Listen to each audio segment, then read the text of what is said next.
We are live. Oh boy. All right, hold on a second here. We're not ready to be live, but we're live because I didn't want to go any later than we already were today.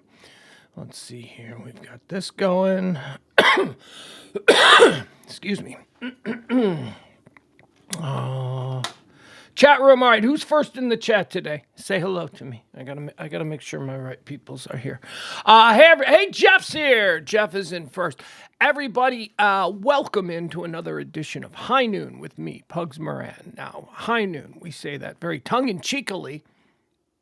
You know what? What? Okay, yeah, you want? Hold on, you guys. Hold on. Watch this. Let me show you something. Okay.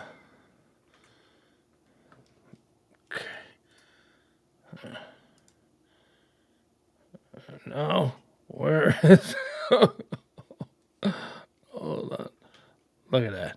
You see that? Hey, come over here.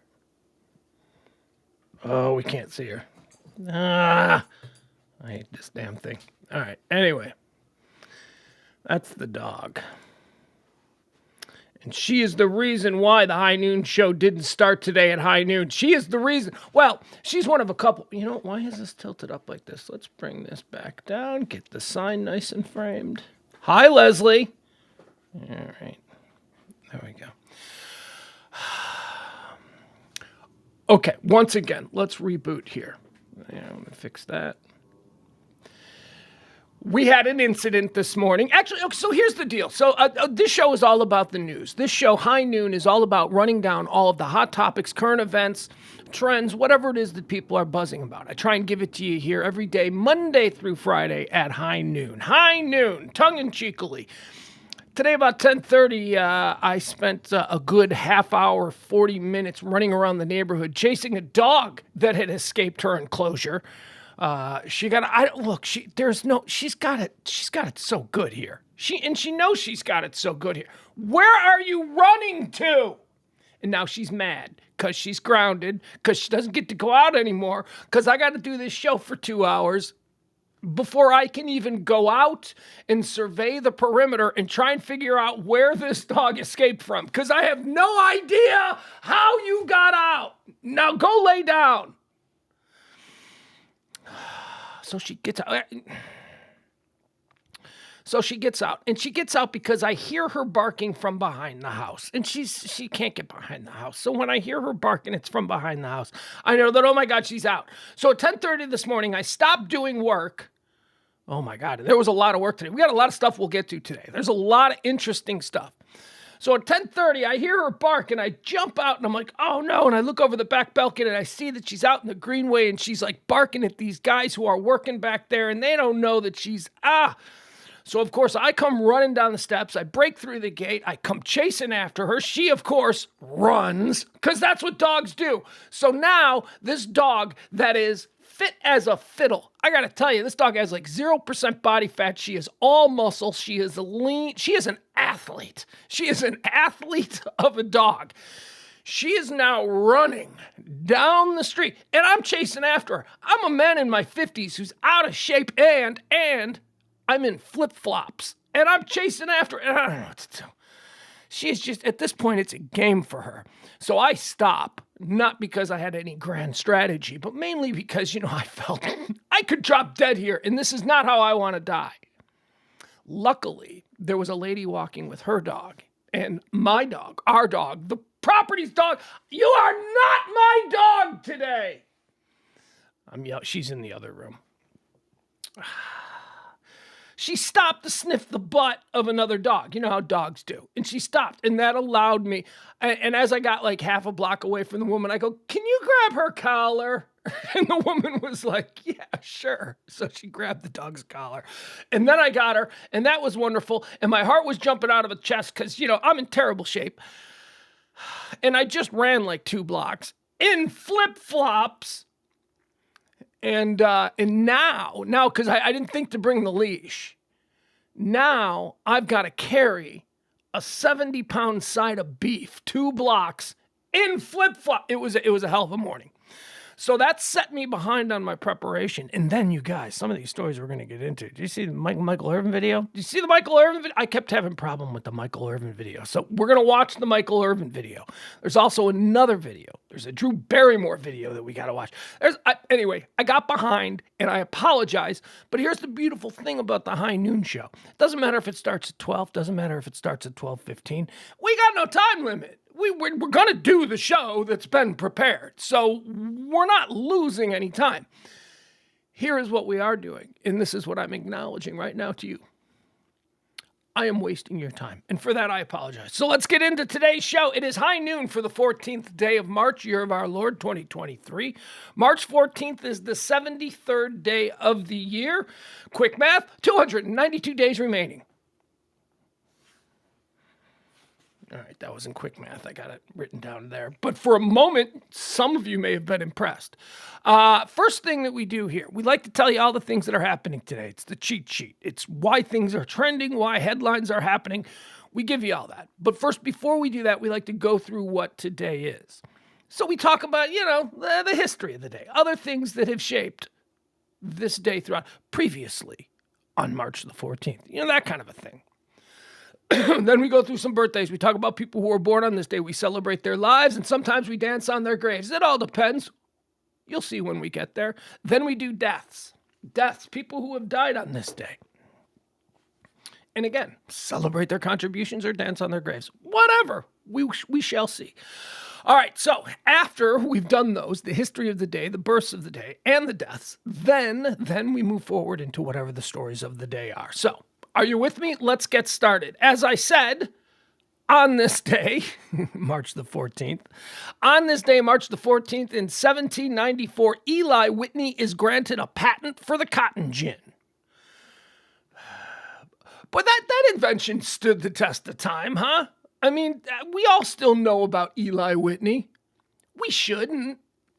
Cotton gin plays, especially that version. I mean, I know maybe, but that began the whole textiles. Okay, all right, but we've invented other stuff since then. But there you go. Eli Whitney and his cotton gin, still a famous inventor.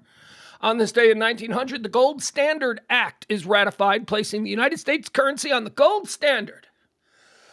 I don't understand that stuff. And you don't either, unless you're an economist. Very complicated. No, you can't just watch Jim Cramer 2 nights a week and think you're an expert or some sort of amateur economist. That doesn't count. On this day in 1961, a United States Air Force B-52 bomber crashes near Yuba City, California, whilst carrying nuclear weapons. Yeah. This is a story that they didn't really let us know about until 30 years later. But yeah, back in 1961, a plane, an American military plane carrying nuclear bombs crashed in Southern California. Didn't happen. I mean, the bombs didn't go, that's good, but woo boy.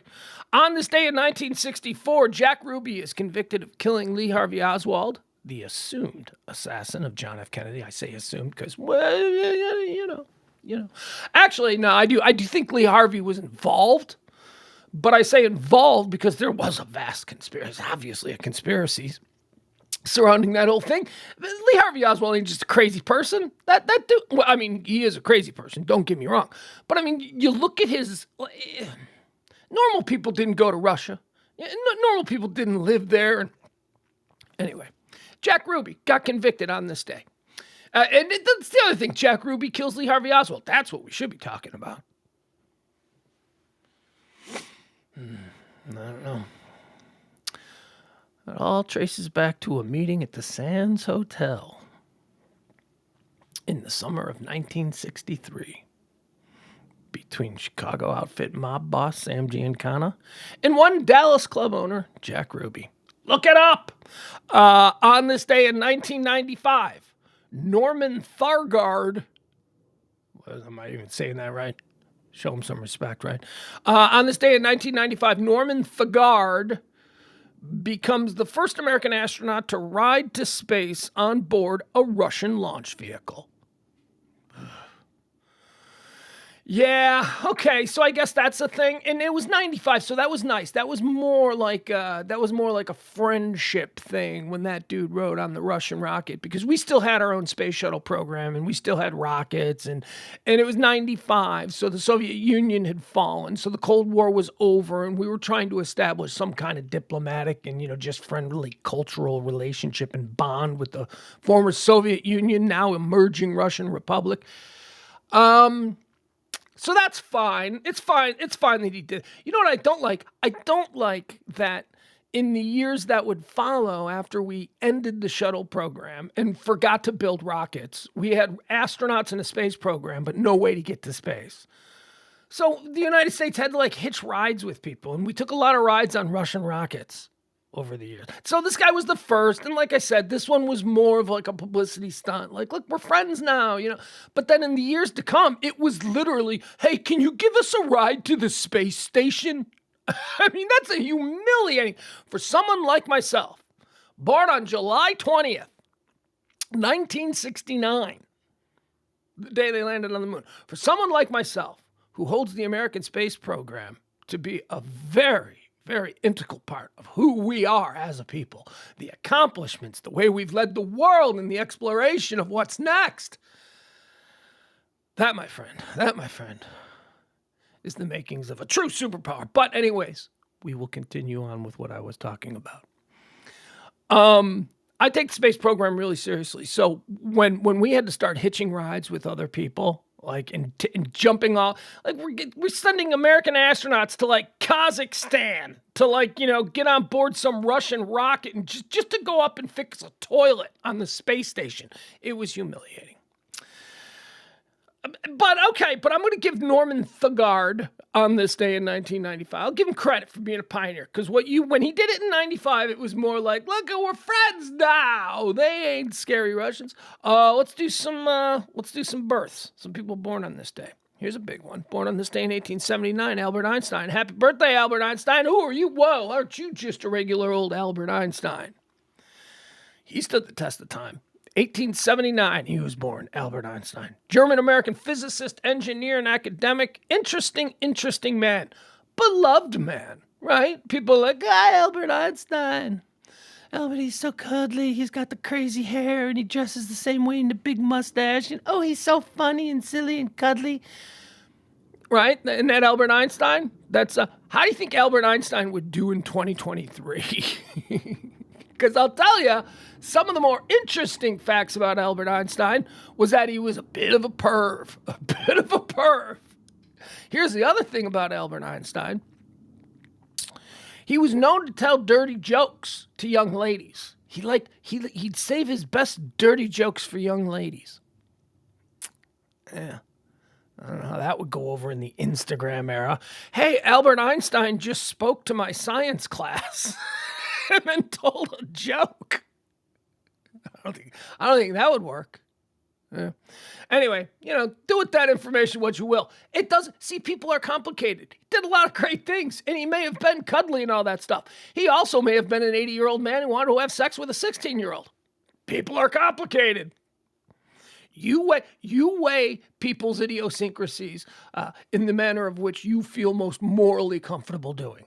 If the fact that he may have been a pedophile outweighs all the other things, then so be it for you. Me, I'll have to consider that. I'll have to think about that, because he did a lot. Albert Einstein did a lot. Frank Borman, born on this day in 1920, and I mentioned Frank Borman because, as I said, very proud of the space program here on this show. Frank Borman's an astronaut, and on this goddamn show, astronauts are treated with respect. Frank Borman also, it's the Borman, right? You want to go from Chicago, you want to drive, you got to go meet somebody for something in Indianapolis from Chicago, you take the Borman, right? Isn't that what you do? You jump on the Borman? Frank Borman, American colonel, pilot, astronaut. Born on this day in 1933, Michael Caine, English actor, Michael Caine. We could do a Michael Caine draft, but... Do you guys? I couldn't do my. Okay, so I'll full disclosure. I thought we should do a Michael Caine draft. And then I pulled up his filmography. And when I do a draft of somebody, I actually look at their filmography and I look at each film and I actually give each film a good 10 seconds of consideration. And I'm like, okay, so what did I think about that? What was that about? And I try and remember it. I pulled up Michael Caine's filmography and I was like, nope, I'm out. I don't have all day. It's like this guy has made 1 million movies. I just can't with Michael Caine. So, Michael Caine, you're very cool. I like him. He's funny. Blame It on Rio was pretty much my introduction to Michael Caine. Blame It on Rio. Michael Caine being seduced by like a 19-year-old Demi Moore. If you haven't seen it, check it out. There you go. That's our Michael Caine draft. Blame It on Rio. Born on this day in 1933, umbilical cousins with Michael Caine, the great Quincy Jones, American singer, songwriter, trumpet player, and producer of a fine daughter too. I love Rashida Jones. I love Quincy Jones. I have a friend. Here's kind of a fun thing. I have a friend, and it's complicated, but we'll get in. I have a friend who is best friends with Quincy Jones. That's pretty cool. And it's not as cool as it sounds though, because my connection to the person that I've just described as a friend, we're not really close. Just a dude I know. Like, I'd probably more honest if I said a dude I know is best friend. That's probably a better way to say it, but you know. Always be selling. Happy birthday, Quincy Jones. Musical genius. I mean, just one of the gods. So I'm watching this. I told you yesterday about this new series on Amazon called Daisy Jones and the Six. And it's a story about a band. It's basically the Fleetwood Mac story, except they're not using Fleetwood Mac because they didn't get in the rights and all that. But it's basically the Fleetwood Mac story. It's about a band in the 1970s, and they're big and they're huge, but they have all these personal relationships going on within the band that cause problems. Anyway, the character of Teddy Price, who is the big-time Hollywood record producer in Daisy Jones and the Six, the character of Teddy Price, is Quincy Jones. He's supposed to be Quincy Jones. So there you go. Happy birthday, Quincy Jones. Born on this day in 1934, because we show respect to the astronaut Eugene Cernan. That's right, look at this. It's both Frank Borman and Eugene Cernan's birthday. Eugene Cernan, American captain, pilot, astronaut. He died in 2017. That's unfortunate. Born on this day in 1939, Raymond J. Barry. Who's Raymond J. Barry, you may ask? I say I'm right there with you. I did not know who Raymond J. Barry was until I looked at him. Apparently, he was an actor. He was kind of famous in the 1960s, so ask your grandma or your mom about Raymond J. Barry. But you and I might know Raymond J. Barry because he's awesome, because he's famous for portraying Arlo Givens on Justified. Justified. You like Justified? Timothy Oliphant, Walton Goggins, Boyd Crowder, Raylan Givens. Raymond J. Barry, American actor, born on this day in 1939. He played Arlo. He played Arlo Givens, who is Timothy Oliphant's father, who was just an incorrigible criminal. Timothy Oliphant in Justified played a lawman. He played Marshal Raylan Givens, United States Marshal Service. He was a good guy. Raylan Givens, played by Timothy Oliphant. His dad, Arlo Givens, the birthday boy, Raymond Barry. Raymond Barry was a criminal. So you see that dynamic? His son rebelling against the father by becoming a straight arrow lawman. Oh, he wasn't straight arrow if you watch Justified. Raylan Givens was not straight arrow. Raylan Givens was a bit of a murderer. I think there was some Dexter in Raylan Givens. He liked shooting people. That was the whole point of Justified. It was called Justified because he was always getting in trouble for justified shootings. Anyway. Raymond J. Barry, happy birthday to you. Born on this day in 1939. Born on this day in 1941, Wolfgang Peterson. Wolfgang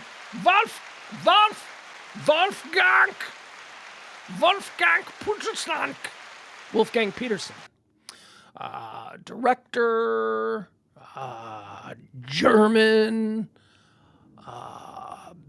badass name. Wolfgang Peterson draft. Yeah, we'll do a Wolfgang Peterson draft. I like Wolfgang Peterson movies. with the first pick in the Wolfgang Peter in the first pick off the board, I'm going with Perfect Storm. Perfect Storm. Second pick in the Wolfgang Peterson draft is going to be Outbreak. Outbreak comes in at number 2 off the board. Number 3. Here's one I don't even have to do. I don't even have to do the silly accent for it because you have to say it with the silly accent. Number 3 off the board. Das Boot. Das Boot. You guys ever seen Das Boot? It's the movie that made Wolfgang Peterson. Das Boot is widely considered to be one of the greatest films ever made. It's mentioned with Citizen Kane. It's mentioned with The Godfather. Das Boot. Das Boot is great. Das Boot is the story of a submarine, of a German submarine, Das Boot, a German submarine. It's a submarine movie. First of all, you have to like the genre of submarine movies, and I do. And if you don't know what Run Silent, Run Deep is, get out of this conversation, okay? Because I'm a submarine genre freak. Das Boot's fantastic. Anyway, if you like the submarine film genre, you know, the claustrophobia, the anxiety, that's a submarine movie. Das Boot comes off the board at number 3 in the Wolfgang Peterson draft. Coming off the board at number 4, Enemy Mine. Yeah. Enemy Mine. Enemy Mine was Louis Gossett Jr. as an alien. East up. And, okay, so it's one of 3 guys. It's either...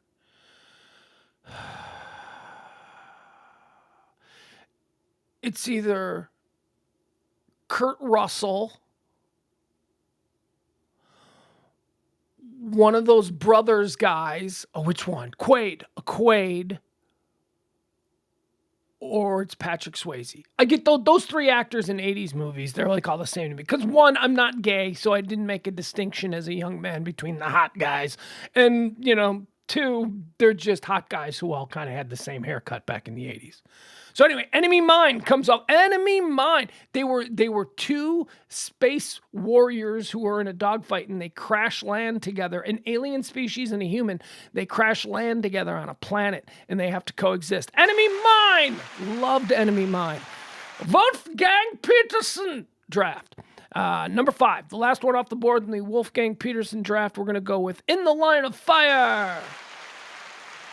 In the Line of Fire might be second. We're going to go second. My second favorite Clint Eastwood movie. Remember In the Line of Fire? He played the Secret Service guy on Kennedy's detail who, carried that burden his entire career and felt that he, screwed up, and the reason Kennedy got shot was because of him. In the Line of Fire, number 5 off the board. All right, so there you go. Here's your Wolfgang Peterson draft. Number 1, Perfect Storm. Perfect Storm's good. Number 2, Outbreak. Outbreak's good. Outbreak. And the Monkey, Dustin Hoffman. Oh, come on. Number 3, Das Boot. Das Boot. Number 4, Enemy Mine. And number 5, In the Line of Fire. All right, that concludes our Wolfgang Peterson draft. Thank you. Also celebrating a birthday, born on this day in 1948, Billy Crystal, ladies and gentlemen. Billy Crystal draft! Oh, yeah! Oh, we've never done this before on the noon show. We've never gone from a draft to a draft. But what are you going to do? What are you going to do? I think both Wolfgang Peterson and Billy Crystal are draft worthy. All right. Now, look, first of all, Billy Crystal's done a lot of stuff. TV, Saturday Night Live, You Look Marvelous. Jody Dallas on Soap. Come on, Billy Crystal's done everything. He's done a whole bunch of stuff. But we're going to stick to the movies. So let's go. Billy Crystal draft. First off the board in the Billy Crystal movie draft, we here at Pugs and Company, Pugs Moran, we are taking When Harry Met Sally. Yeah, that's right. I'm taking When Harry Met Sally off the board first. I don't care. I don't care if it's a puss movie. I don't care if it's ground zero for the rom-coms that would follow. When Harry Met Sally comes off the board first. Number 2 coming off the board, City Slickers. That's right, Billy Crystal, City Slickers. I like City Slickers. That was a fun movie. Coming off the board at number 3 in the Billy Crystal movie draft. This is what they call in the league. Bit of a reach, but I like it. Forget Paris. Ladies and gentlemen, Forget Paris. Number 3, Billy Crystal, Deborah Winger. He plays an NBA referee, which I thought was a really interesting sort of subplot in the movie. You got to see what the life of an NBA referee was like in the 1990s, which was fun. He like gives up life on the road as an NBA referee to sort of like settle down and commit himself to Deborah Winger, and it's fun. It's a fun movie. Number 3 off the board in the Billy Crystal draft, Forget Paris. Number 4 off the board in the Billy Crystal draft, we're going with Analyze This. That was good. Him and De Niro, remember? That was fun. Number 5 off the board in the Billy Crystal draft, we're going with The Princess Bride. I know, kind of a smaller role. Have fun storming the castle, he said in The Princess Bride. And there's also a bunch of stuff that we could mention. For instance, Mr. Saturday Night. Mr. Saturday Night. Get a camp invite. Mr. Saturday Night's pretty great. How about, what's the one he did with Gregory Hines, where they were cops? I forgot that one.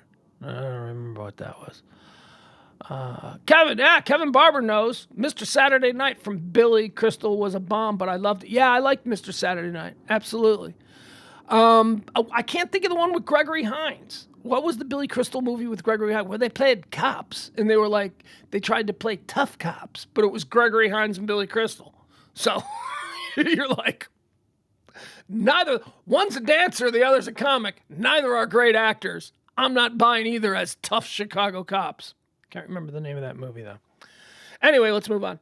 Born on the State in Running Scared. Thank you, Michael. Michael gives it up. Running Scared.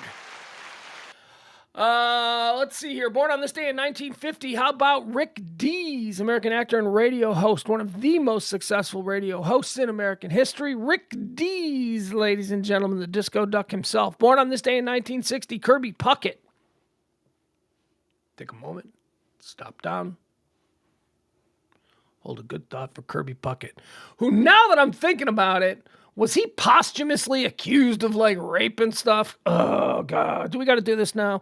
Do we have to watch and develop a serious sentimental attachment to our sports heroes and then watch them die and then mourn them and elevate them to icon status, only to have them now, in 1979 at a Bennigan's, he touched my ass.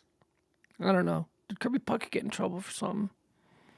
Anyway, look, you know what? Strictly speaking, as a baseball fan, Kirby Puckett's one of the best hitters I've ever seen. You need a hit? Give me Kirby Puckett. Born on this day in 1997, Simone Biles, American gymnast. That's an ugly last name. Beautiful young lady. Biles. Her name is Biles. That ain't good. Simone, such a beautiful name. Simone Biles. Deaths. Let's get into some people who passed away on this day. Dead on this day in 1883. His dream. He never saw his dream come to fruition. We've never seen perfectly executed Marxism. Karl Marx, born on this day in 1883, German philosopher, theorist. Dead on this day in 2018, Stephen Hawking, English physicist and author. You know what's so funny about Stephen Hawking? I didn't know he was dead. Stephen Hawking to me is neither alive nor dead. I just kind of because my entire life of knowing who Stephen Hawking is, from the first time I saw him, he has always been this kind of half robotic guy, right? Like this, he's super smart, but why is he famous? There's a lot of super smart guys. He's super smart or he's super famous because he's super smart, and look at him. That's kind of what. And then, Brief History of the World was a book that, kind of, I tried to read it. Did you ever try to read Stephen Hawking's A Brief History? Oh my God.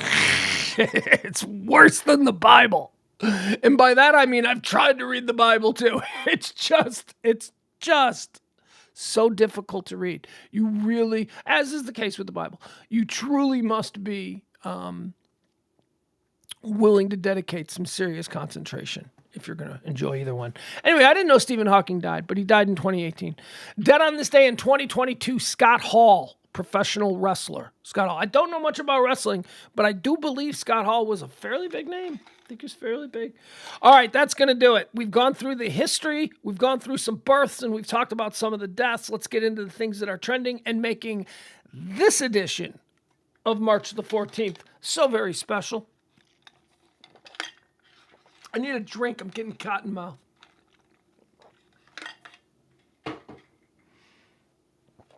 All right. Just looking at some of the chat room comments. Byron, Frank, good to see Kevin in here. Let's see here. Monte Cristos and ass grabbing. That's what Bennigan's was all about, says Monte Cristos and ass grabbing. That's what Bennigan's was all about, says Byron. Frank Smith wants to rest in peace. Stephen Hawking's? Yeah, 2018. I didn't know Stephen Hawking's was dead. All right, let's get into what's trending today. The big stuff. Moody's. You know Moody's, one of the big three. What do you got? You got Moody's, you got your Standards and Poor's, you got your Fitch, right? Those are your big three credit rating agents. Not for people like you and me, but for like if you're like, Zimbabwe, you don't have like the same kind of credit as us. You got different kinds of credit. And the people who hold your credit scores are the big three. Moody's, Standards and Poor's, and Fitch. Let's see here. Moody's did something. I don't understand this stuff, man. I'm not an economist, but I understand that there's some big economic things going on. So I'm going to try to explain to you as a dumb guy might explain to a fellow dumb guy. Not that you're a dumb guy, but you're at the mercy of this dumb guy trying to explain this stuff to you. Moody's cuts outlook on U.S. banking system to negative, citing rapidly deteriorating operating environment. No idea what any of that means.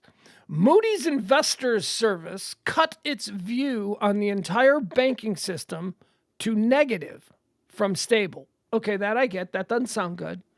Somebody should get on that. Somebody who knows about that stuff should get on that right now because that sounds important. Moody's Investors Service cut its view of the entire banking system to negative from stable. The big three ratings firm cited a rapidly deteriorating operating environment despite regulators' efforts to shore up the industry. All right, so you don't come here for that. Suffice it to say, the banking industry is collapsing, which is only amplified by our second story, which is regional banks. Regional banks, not the super banks, not the big banks, not the big giant ones, not your Wells Fargos or you. Yeah, well, shit. Apparently, I've reached my article limit here on this computer. So that's okay. So we'll go over to this one.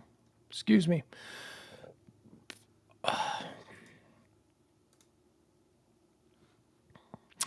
Regional banks are seeing flight of deposits to the too big to fail mega banks. So here's one of the reactions. People who have their money in smaller banks, people who have their money in your local savings and loan or whatever, are pulling their money out of these small local institutions and rushing them over to the big uns. Okay? Makes sense. Why? Because you're afraid if the banking system begins to collapse, it's going to be the smaller banks that are going to collapse first. So why not get yourself over to the big boys? If you've been doing your community's best. You've been banking locally, which is something that I always believed is important because banking locally ensures that the money stays in the community and it helps build up the community. You bank with one of the big banks. That's going into just some global fund. That's your money is just being dropped into some. So I don't know. I always liked, maybe romanticized it a bit, but always liked the idea of banking locally. One of the issues that we are now seeing is that the local banks are seeing people pulling their monies, they're closing their accounts, and they're moving over to the big banks. Why? Because of the canary in the coal mine with the Silicon Valley Bank. That's what we would say. Like, what does that mean? What does one super rich person bank in Silicon Valley, California? What does that mean? How does that affect me, Joe Average? Well, it's a domino thing. It's boom, boom, boom. Regional banks are seeing flights of deposits. Okay. How do I do this now? Let me see. Investors are dumping regional bank stocks despite federal urgings, blah, blah, blah. Okay, so there you go. So small banks are in trouble. I want to get away from the banking stuff. I don't like the banking stuff. I don't get it. Meta, Zuckerberg, laying off like 10 grand people. 10K like that. Boom, your lives are over. Yesterday, you worked at Meta. Cool job. All of your friends were like, wow, what's it like working at Meta? Do you ever meet Steve Zuckerberg? And now 10,000 of you off with their heads. Meta. Why? Because the employees to people like Mark Zuckerberg are just ants. He walks in, the whole world's his kitchen, and he sees nothing but ants all over his kitchen. So Meta's going to lay off a whole bunch of people. President Carter is trending. Former President Jimmy Carter, as we all know, taking his last breaths. He's moved back home for hospice care. He's like 100 years old. Old dude. Put in his time, get comfortable, old man. Travel on to whatever's next. And if you believe it in up or down, that dude's going up. That dude is absolutely going up. That's a nice human being. That's a good human being right there. That's somebody who has put his money where his mouth is. Anyway, Jimmy Carter, who we're all pretty much expecting to hear some sad news. Not tragic. The man's 100 years old. Some sad news in the next few days. President Carter has officially asked President Biden to deliver his eulogy, which will be really interesting. This is rare. This is rare to have a current president actually commanding and doing the full eulogy for a departed president. At least I think it's rare. I can't remember. I don't know. It'll be a feel good. Here's what it will be. It will be a feel good. It won't be. Certainly Biden's not going to make Carter's funeral political. So it's not going to be any, and the Republicans, it's not going to be any of that. But I do think that, I just don't think Biden can pull it off. It has the opportunity to be an incredibly inspirational moment. I mean, if the whole idea of who we are as a people, and one of the great ways to campaign effectively has always been aspirational politics. People say aspirational politics is over. I don't know. But this is a great moment for Biden to get up at the funeral of Jimmy Carter and really just fucking be nice. You know? I mean, just have like a political moment where it's nice. And it's not all about, and he was a liberal Democrat who did all of these great things for the... It won't be all of that. It'll be about humanity. It's a great opportunity to have the President of the United States speak on the topic of humanity. Just humanity. That would be wonderful. All right, so there you go. And if these dumb dick-tripping morons in the Democratic Party don't fuck it all up, could be a really good moment for Biden, who could use a good moment. He could use a good moment. He needs to start stacking good moments if he thinks he's going to run again. Because even though I know his approval ratings are up, whatever. These approval ratings of these last two presidents never break 50. That ain't good. They rarely break 40. We need to get a president who can at least consistently be above 50, 52, 53% approval. Just something like that. Just give us something. Something that's just not so freaking polarizing.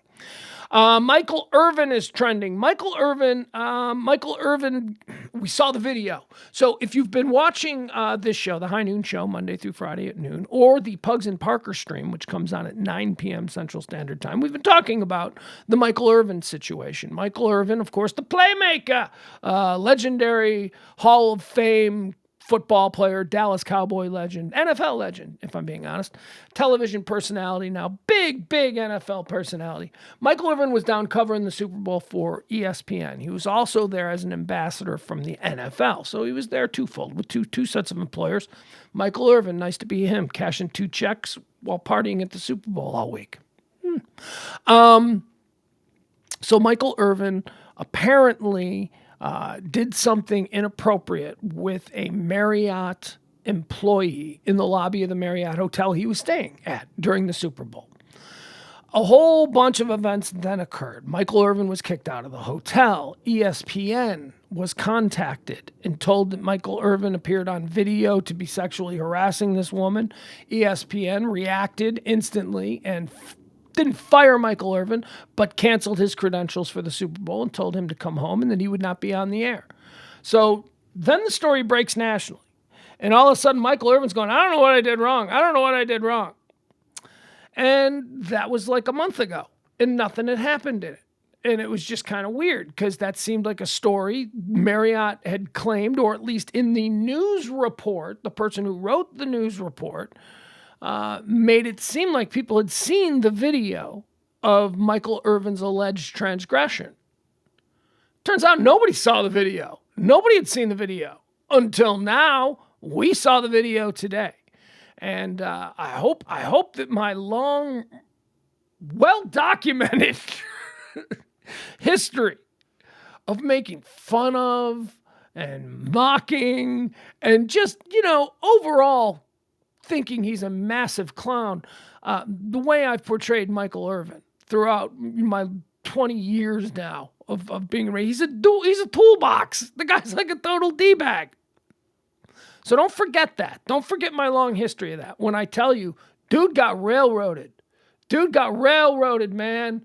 We all saw the video today. We all watched the video. They aired it. He had a press conference today. The big news about the press conference, the big news is the video was released. But the reason was Michael Irvin and his attorney had dismissed their $100 million civil lawsuit against the Marriott Corporation in Collin County, here in North Texas. They dismissed it, only to immediately refile it again in Arizona. Now, I don't know why they did that, but anyway, the story early this morning was Michael Irvin, an attorney, moved to dismiss case, which made everybody think at 8:30 this morning, oh, well, Michael Irvin, obviously there is something bad in the video, and so they don't want that to get out, so now they're backing off. No, then another story comes up, but they're refiling, and there's a press conference at 10:30 this morning. So the press conference was to basically announce that they are refiling the $100 million case against Marriott Corp in Arizona, and they would be showing everybody the alleged incident on the security camera video from the Marriott Hotel. And folks, he ain't done nothing. I'm sorry. Here, now I'm going to try and show you the video. Let me see if I can find.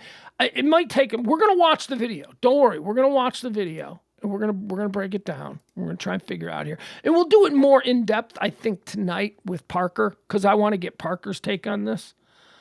Let's see here. Where is the video? All right, here's the video. Very good. All right, hold on. Give me a second, folks.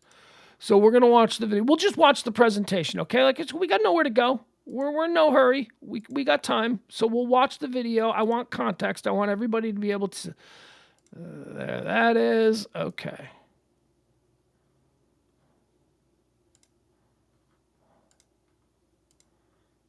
Okay. So why now isn't that? Michael was outside with the gentlemen that were here last time via Zoom.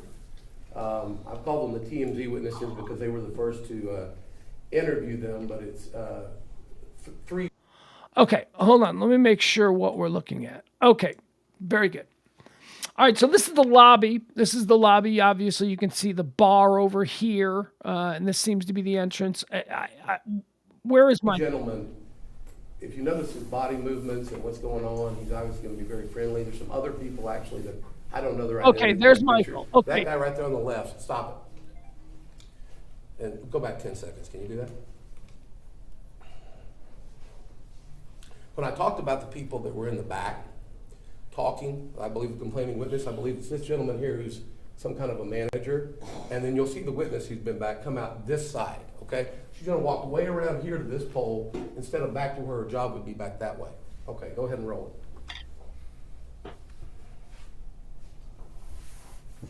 But also, let me direct your attention to the doorway over here.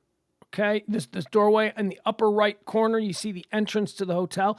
That's Michael Irvin entering. Okay, so he's entering. He was just on that corner. See that group of people? He was just taking pictures and clowning around with this group of people who obviously recognized him. It's Super Bowl week. They're in Arizona. Hey, playmaker! Hey, boys, what's happening? You know what I mean? It became like a friendly kind of a thing. So now Michael Irvin, after a night on the town, is walking into the hotel.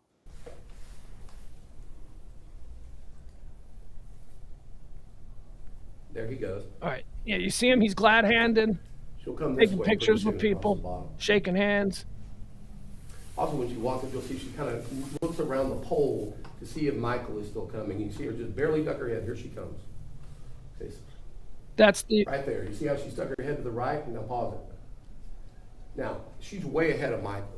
If she was to continue at her same speed for her job, she should be way over the bar in a second, but she clearly slows down so that they're going to intersect at that time. All right, so the lawyer for Michael Irvin is trying to depict that the girl who we see right here, this is the girl that he allegedly harassed. The lawyer is trying to say that the girl set him up. The lawyer is trying to say that she slowed down her pace. She intentionally made it so that she would encounter Michael Irvin. So let's see that again. Let's back it up. Let's see where she comes She from. stuck her head to the right, and now pause it. Nope, that's still. Now, Yeah. that guy right there on the left, Okay, let's see where she comes from. stop it. And go back 10 seconds. Oh, no, let's not go back. We're just going to let this play out. When I talked about the people that were in the back, and then you'll see the witness who's been back come out this side, okay? She's gonna walk way around here to this pole instead of back to where her job would be back that way. Okay, go ahead and roll. All right, so what he's saying is that the waitress, which I guess she was, she could have walked directly into the bar and resumed her duties as the waitress, but she didn't. She walked around the bar to the entrance of the bar, and the lawyer is trying to say that it's because she was intentionally attempting to cross paths with Michael Irvin.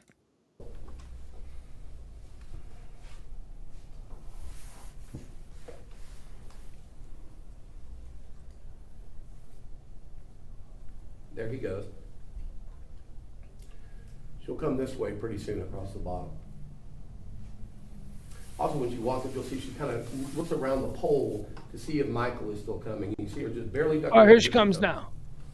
So you see her, this is her right here, and I guess she's supposed to be going back into the bar, but I don't know. Right there. You see how she's Yeah, she did. She sure did. She craned her neck to see who was She's coming. way ahead of Michael. If she was to continue at her same speed for her job, she should be way over the bar in a second, but she clearly slows down so that they're going to intersect at that kind of junction All right. where you have This to is walk called in the bar. leading the Go ahead. witness, but okay. No, he just very directly said something to her. No, she was going in.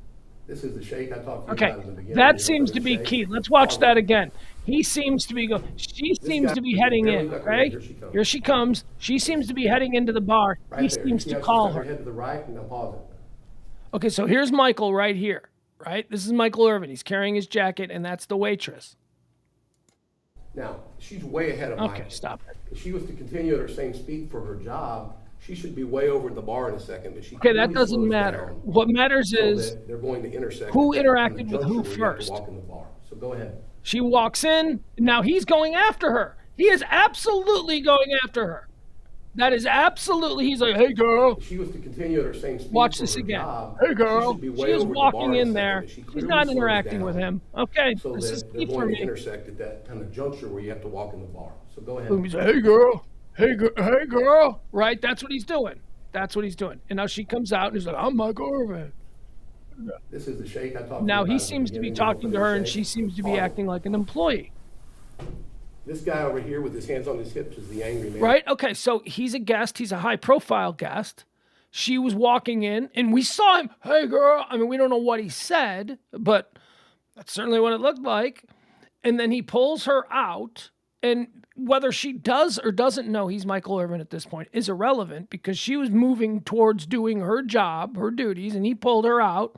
And now there's a high profile client and she's a lowly waitress, and he's trying to talk to her. So she's doing whatever she can not to get in trouble with her boss or whatever. So let's watch how this goes. This is the interaction. Michael Irvin's back appears to be against a wall, and she is standing there. By the way, she kind of looks like, I mean, I wouldn't know.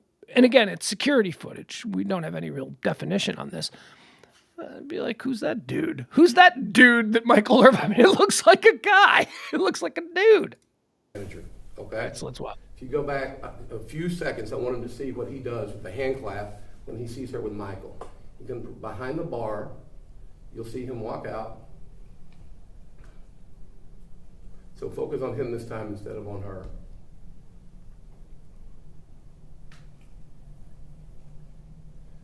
We went back a little far. It is not as granular as it should be. Okay. All right, so now he's He's trying to say the bar manager. He sees her back there where he's vectored, and he comes up, the manager, and you'll see him when he sees her. Watch his expression when he does. See the clap? All right, yeah. Okay. All right, so let's watch that again. So this is happening right here. You're going to see the bar manager walk from behind the bar, look at her talking to him, Irving, and then he'll like clap his hands like, come on. So now she knows that her boss is mad at her. We went back a little far. It is not as granular as it should be. All right. So again, he's going to walk from behind the bar. You can't see him right now, but he's going to walk from behind the bar.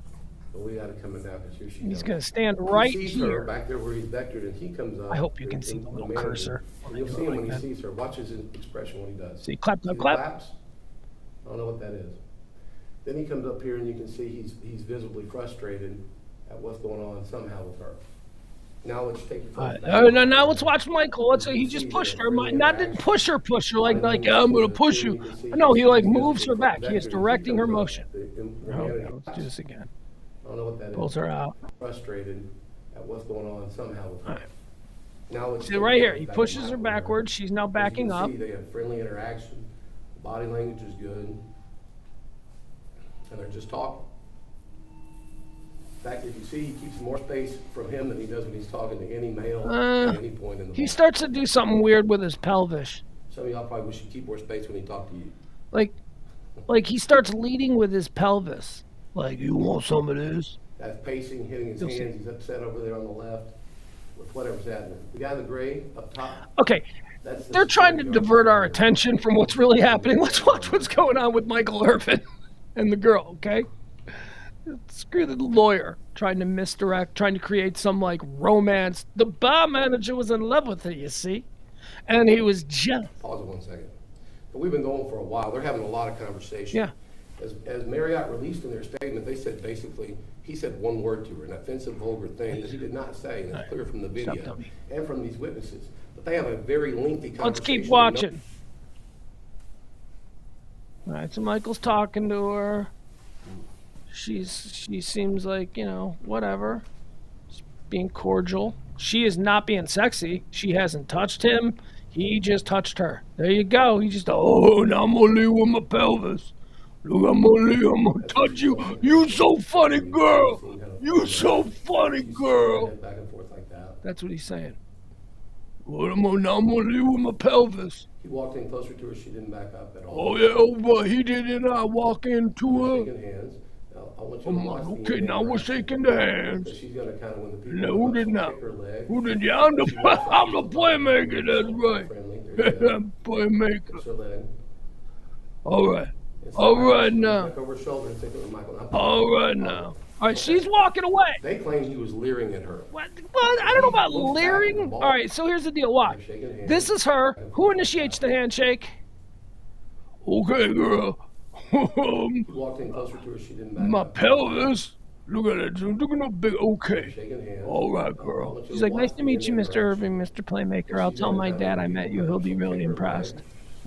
Now she's like, okay, I'm kind of gonna get back to work now. So awkward. She is walking away, and he's like, "Oh, where you going, They girl?" claim he was leering at her.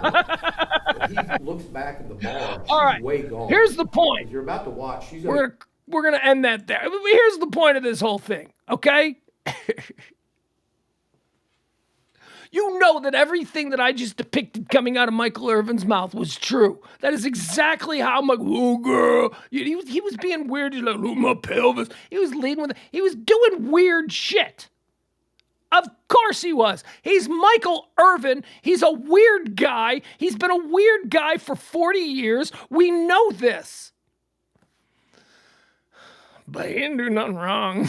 He didn't do nothing wrong other than be a pig. And you know what? You're allowed to be a pig.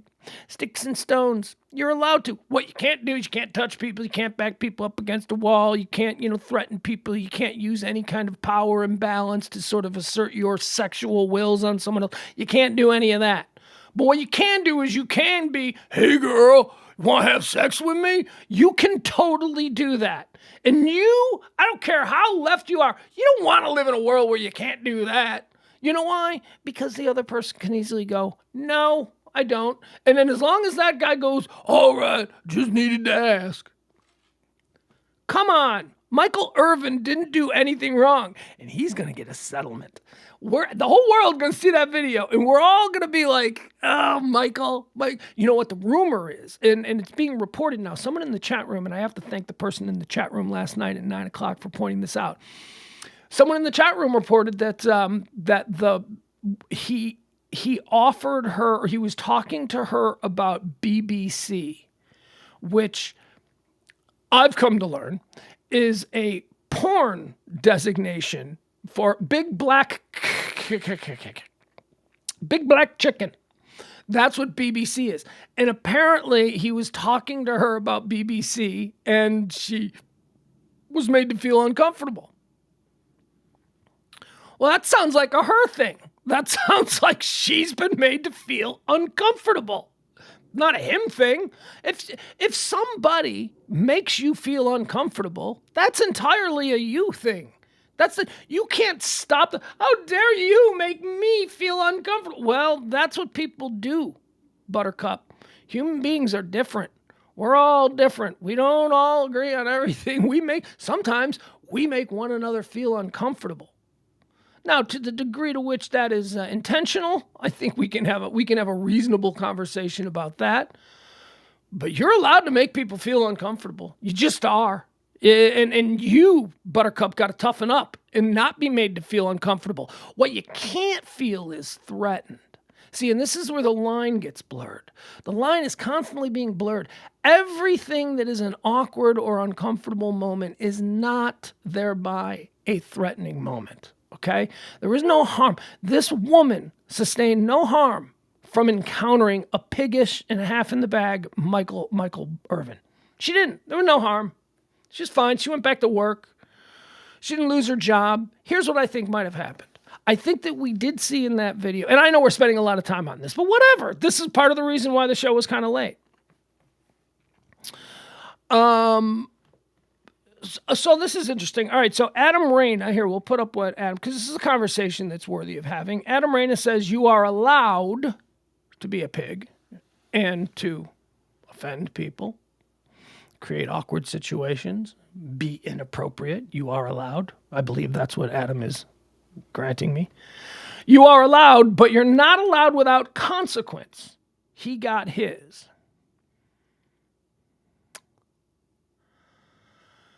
Yeah, okay, so I agree. I agree that there should be some consequence for this seemingly outdated masculine behavior. There should be some consequence. Shouldn't be losing your TV job. It shouldn't be being sent home. It shouldn't be being rousted from your... You know what? Maybe, you know what? That's the one that's fine. If the Marriott Corporation had wanted to just evict him from his hotel room because he made one of their employees feel uncomfortable, that's fine. That's fine. But what ESPN did, that was an overreaction. That was an overreaction. Marriott also, the way the story was put out there, but, you know, and I'll go into this again about Michael Irvin because this is the difficult part about Michael Irvin.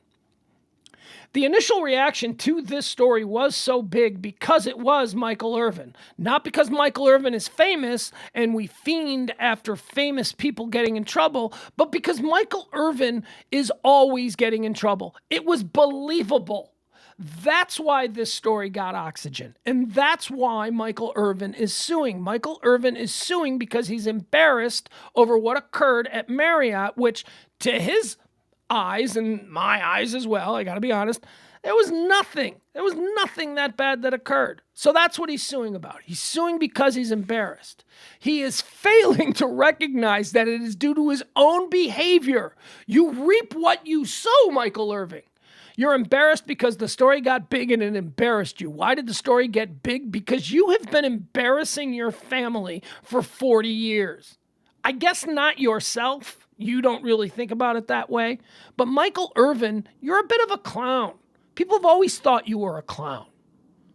Terrific, tremendous football player. One of the best wide receivers I've ever seen. I'll also say one of the most entertaining NFL pundits working. But it doesn't mean that when you're, waiting at a bus stop with a bunch of strangers, you're not the asshole at the bus stop. Okay? Michael Irvin, you can be all of those things. Nobody likes you. You know what I mean? You got a bad rap. You're trying to change it. And I get, the whole cloud, Michael Irvin, you see that? You see that Justin Herbert? Okay, we love it. We love the whole clown show. It's fun. But, some of us are old enough to remember that you were kind of a diva. You were a prick. You were always in and out of trouble. Not big trouble, stupid shenanigans trouble. That kind of, not big trouble. Like you never murdered a guy. Yeah, nothing like that. No, we're not talking Ray Lewis trouble. But it's because of who you've been, Michael Irvin, that you didn't receive the benefit of the doubt, that the story received oxygen, that you then got embarrassed by it, and are now going to get a big settlement from Marriott because of it. In summation, people, there is no God. There is no God. Michael Irvin's going to get a check for that video. All right, let's see here. What else do we have? Oh, here's something kind of weird and odd story. Epstein Trump is a story that's going around. So Trump and Epstein were friends. I don't think that's in dispute. They were both New York City billionaires during the 80s and the 90s. They went to the same parties. They're in the same group. There's nothing that leads me to believe that Donald Trump was banging, just association because they're both super rich guys in New York City in the 90s. That's a close-knit group. You know what I mean? Now, I don't know if it's close-knit, but what I'm saying is there are only so many places where billionaires can go and be a billionaire on a Saturday night. So I'm guessing, and not guessing, I mean, it's been documented that Epstein and Trump, they crossed paths. They were friends.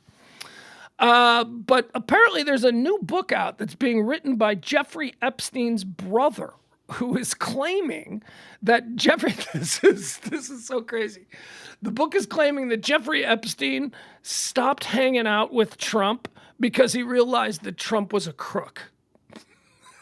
The pedophile, Jeffrey Epstein, the child rapist, decided, what, Trump ain't my kind of people. Anyway, that's why you might see Epstein and Trump trending. It's a new book. I won't give it any oxygen. Who cares? But it's the brother of Jeffrey Epstein.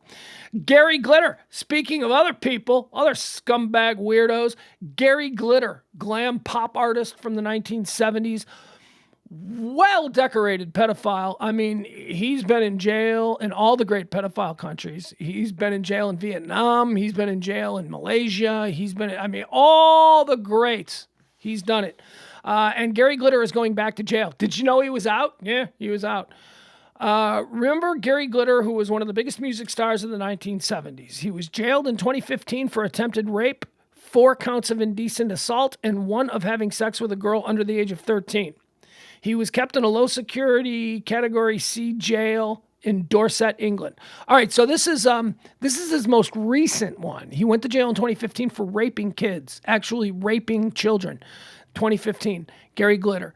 In 1999, he went to jail for child porn and sex trafficking, something like that. So, well-decorated, as I said. When the incident took place, Gary Glitter had been at the height of his fame. He had then attacked 2 girls, aged 12 and 13, after inviting them back. Anyways, he's going back to jail. He violated his parole. He was out on where is this story? Looks like the good times have come to an end for disgraced music star Gary Glitter, whose real name is Paul Gadd. The musician was freed earlier this year after serving only half of his 16-year prison term for sexually abusing 3 schoolgirls. Child rape. He was sexually abusing 3 schoolgirls. Yeah, that sounds bad, but it's child rape. He raped 3 little girls, and he was sentenced to 16. This is after doing his child porn and sex trafficking bit in Cambodia, or wherever the hell he was back in the 90s and early 2000s. So he gets out, and in 2015, he's again convicted of child rape. He's sentenced to 16 years for child rape. He only does 8. They let him out like a couple of months ago. Well, he's back in. The musician was freed earlier this year after serving only half of his 16-year prison term for sexually abusing 3 schoolgirls. He has to go back to prison after being free for only 1 month. The news comes amid reports that he was let go free, subject to license conditions, including having a GPS tag. All right, so that's what it was.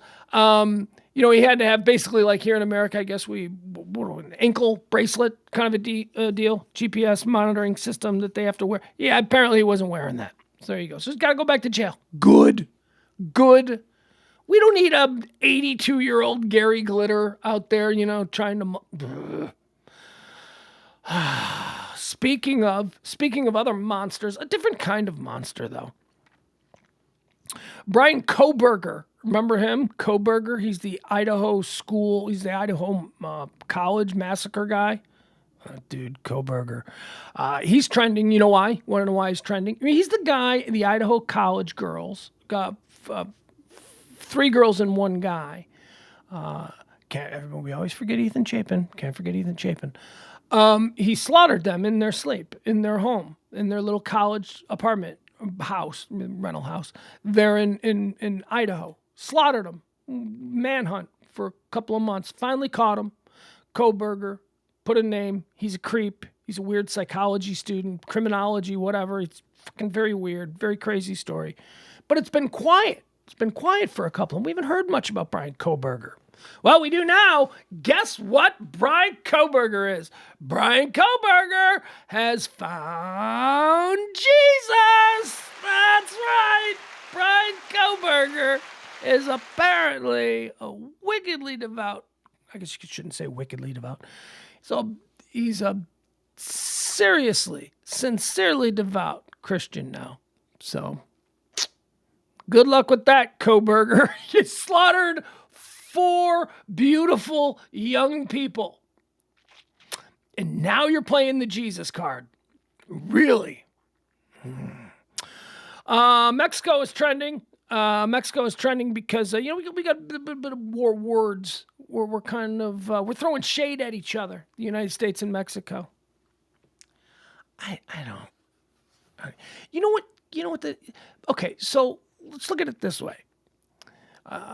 Anyway, the president of Mexico says Mexico's safer than America. That's basically why the president of Mexico's like, I'll tell you, it's safer. I don't know why I gave the president of Mexico that accent. I'll tell you, I don't know what they're talking about over there. It's way safer here than it is over in America. That's what the president of Mexico says. Okay, and that's in response to I don't know, forever of us talking shit on Mexico. So Mexico's firing back. Here's how I like to look at it. Here's United States, Canada, and Mexico, right? Okay. We're all brothers. I feminize Canada for this. Canada's our sister. Canada's our hot sister. So we're America. We're the firstborn son. We're the eldest son. We're the eldest son of this family dynasty. We're the son. And then you got Canada. Canada's our daughter. Not much was expected from Canada because of America. Because we were the firstborn son. We took on all the responsibilities. All our beautiful sister Canada had to do was just get an education, be nice, be a socialite, be a philanthropist, donate to charity, be like that. That's what Canada is. And then we got Mexico. Mexico's our little brother. So we, America, we go on and we become like really famous. Like we're America. We're like Justin Bieber. Or maybe that's a bad example. You know what I'm saying? Harry Styles. Terrible example. He's English. You know what I mean? We're big stars. America, look at us, look at us. And now we got our sister, our hot sister, Canada. She's not famous, but we're famous. We're the one that everybody wants to be about. And we got the sister, and she's cool, and she comes to parties and all that kind of stuff. And then we got Mexico, our little brother. Our little dirtbag little brother who's always ending up in the National Enquirer because he gets busted buying weed in some parking lot and it screams, "Brother of America embarrasses America again." You know what I mean? So that's kind of how I look at America, Canada, and Mexico. And here's the thing. So yes, I look at Mexico as America's less successful meth head little brother who resents all of his older brother's success. With that said, fun to party with. Like at family reunions and stuff like that, you want little brother Mexico around because little brother Mexico is fun. You can have fun in little brother Mexico. You really can. Horny priests are trending. This is a good one. Hey, all you papists out there, are you ready for this? I'm a lapsed papist. Papist, by the way, as someone who was raised Catholic, papist is not a term that like Catholic people ever use. It's derogatory, and I didn't know it until I moved to the South. When people were like, "So what religion are you, boy?" And I'm like, "Well, I was raised Catholic, but I've lapsed Catholic." "Oh, we got ourselves a papist." I'm like, "A papist?" I go, "Oh, that's an insult. Oh, that's like throwing shade at my religious culture." Oh. Pope says, Pope Frank, cool Pope. He is the cool Pope. I mean, I don't know, but it's a low bar, but he is the cool Pope. Pope Frank says that he's thinking about letting priests get their swerve on. Oh yeah, that's right. Pope Frank says that the vow of celibacy that is taken by Catholic priests was only intended to be temporary and dates back to the 11th century. And it was designed, you know why it was designed? Do you want to, it's fucking Catholic Church, fucking papists. You want to know why? And I say this as a Catholic. Do you know why priests can't have sex? You know why priests have to be celibate? Because in the 11th century, because in the 11th century, it was determined that a priest who dies without any heirs or dependents is likely to leave his money to the church. And that's why priests can't have kids. Because the church, upon their death, wants their money. Anyway, Pope Frank says that, that was always meant to be temporary. Apparently the books were coming up a little bit short back then. It was always intended to be temporary. He's looking into, if Pope Frank is looking around and he's going, yeah, there seems to be a lot of horny priests sticking their things into things that it shouldn't be stuck into. Maybe we could designate legal things that they can put their things into, and then we won't have all these problems. Look, all I'm saying is, all right, can we speak truth here for a minute? Priests aren't molesting children because they're horny. They're not. They're molesting children because they're pedophiles. See, they're pedophiles. Oh, they might also be horny. They're horny pedophiles. That is a perfect storm that we honor here on Wolfgang Petersen's birthday. Wolfgang Petersen, director of The Perfect Storm. The Presleys. We got the Presleys trending. You know what? I don't like this. This is not what I want. So I told you, I'm watching this new show on Amazon called that I kind of enjoy. It's called Daisy Jones and the Six. It's like a loose adaptation of basically what Fleetwood Mac went through. It's like the story of Fleetwood Mac. It's good. Riley Keough is the star. Riley Keough plays Daisy Jones. She's kind of a Stevie Nicks type. So Riley Keough plays Riley Keough. Who's Riley Keough? Well, Riley Keough is Elvis Presley's granddaughter. Riley Keough is Lisa Marie Presley's daughter. Riley Keough is Priscilla Presley's granddaughter. And upon the death last month, or maybe even more than that now, I don't know, upon the death of Lisa Marie Presley, who was the outright owner of Elvis Presley Entertainment. Lisa Marie, the sole heir to Elvis Presley, got everything. Lisa Marie was in charge of everything. Now, in Lisa Marie Presley's will, the sole heir to the Elvis Presley thing falls to Lisa Marie Presley's twins, who were Benjamin and Riley Keough. Benjamin has died. Benjamin passed away in 2020. So Riley Keough, the actress Daisy Jones from the Amazon series Daisy Jones and the Six. So Riley Keough is the sole heir at this point to the Elvis Presley estate, to everything that Elvis Presley ever makes ever again. And let me tell you, Elvis Presley is good business right now. Right now, because of that damn movie, because it's good business right now. So Riley Keough is the sole boss over all Elvis Presley everything. And apparently, her and Grandma are not getting along. Riley Keough has locked Priscilla Presley out of Graceland. Granddaughter has locked grandmother out of daddy's house. Priscilla Presley is locked out of Graceland Mansion by Riley Keough. Let me tell you, if anybody understands what it feels like to be locked out of Graceland, it's this guy. Banned for life. Banned for life. I can never go back to Graceland. I don't know how true that is, but I was kicked out, arrested, and told that I was banned for life from Graceland. So I'm with you, Priscilla. I understand what it feels like. Look, Priscilla, Priscilla, I'll work with you. I'll get you unbanned, and then you work to get me unbanned. Priscilla Presley is locked out of Graceland Mansion by Riley Keough as family feud escalates. Priscilla Presley has reportedly been locked out of the Graceland estate by her granddaughter, Riley Keough, as the pair are in complicated legal battles over Lisa Marie's will. Elvis's granddaughter, Riley Keough, has locked out grandmother Priscilla. How many times are they going to reestablish this fact in this article? It has been claimed that the ex-wife of Elvis has been temporarily banned from the Graceland estate. Oh, Priscilla gets temporarily banned. I get banned for life.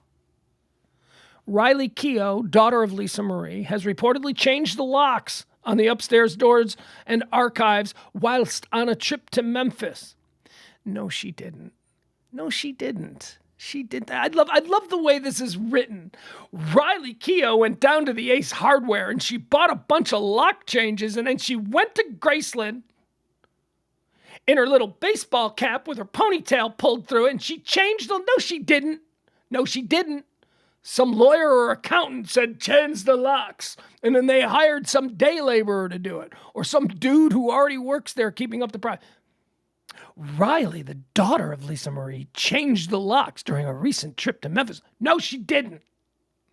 She doesn't know how to change a lock. She does not use a screwdriver. She's Riley Keough. She grew up in a house with Elvis Presley's weird daughter and Michael Jackson as a stepdad. Yeah, you forgot about that, didn't you? You forgot about like some of the formative years of Riley Keough's life was spent with Michael Jackson as a stepdad. Maybe? Or did they come after? I don't know. I think they came after. Yeah, no, I think it was after. Lisa Marie and Michael Jackson were married after. Yeah, okay, anyway. Anyway, that's sad. There you go. Those crazy kids, they'll figure it out, though. There's way too much Elvis Presley money for everybody to not be happy. Let's see. Plano is trending. Plano. Why do we talk about Plano? Because when Plano trends, we talk about it. Because Plano is a very important city. Plano is a gigantic suburb just north of Texas. Dallas. Gigantic suburb. Plano City Council members are considering a ban on short-term rentals. Now, the reason we bring this up is because this is something that's happening. Look, nobody owns anything anymore. All these new developments that you see that are being built, these beautiful new homesteads, they're all owned by some giant corporation. And those are rentals. That's what's happening. They're taking away the only thing that we, the working man, had was the pride of knowing that the soil that supports the soles of our shoes are our families. It's in our family. We've had them for, that's the thing. No, not anymore. Now we can't even own homes. Just some Chinese company's going to come in and buy like Montana and build a whole bunch of track houses.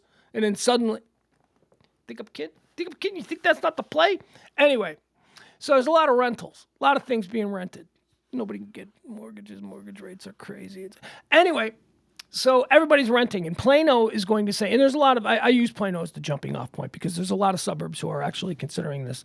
There was a story that I was reading out of my hometown of Chicago, this happening in Tinley Park. I was reading a story about Tinley Park as well, thinking about planning short-term rentals. Now, these are your Airbnbs. And other such things. Now, why are they banning them? Because people buy a house, right? I'm going to buy a house as an investment. And then, I'm going to rent it. And then, you can't rent it, or you do rent it. And then you're just like, this sucks. So then you decide, Airbnb, I'm just going to have a permanent Airbnb. I'm going to let people stay. And then you do that. But it's in a neighborhood, right? And neighbors who have kids and live in a neighborhood, they don't want a house in the cul-de-sac where it's different people moving in and coming and going and showing up drunk because they're on vacation. We're going out drinking, whatever, having parties. Yeah, we're renting it. We're Airbnb in a house. Come on over. Whatever. So Plano's looking at doing that. I'm kind of okay with that. I'm kind of okay with that.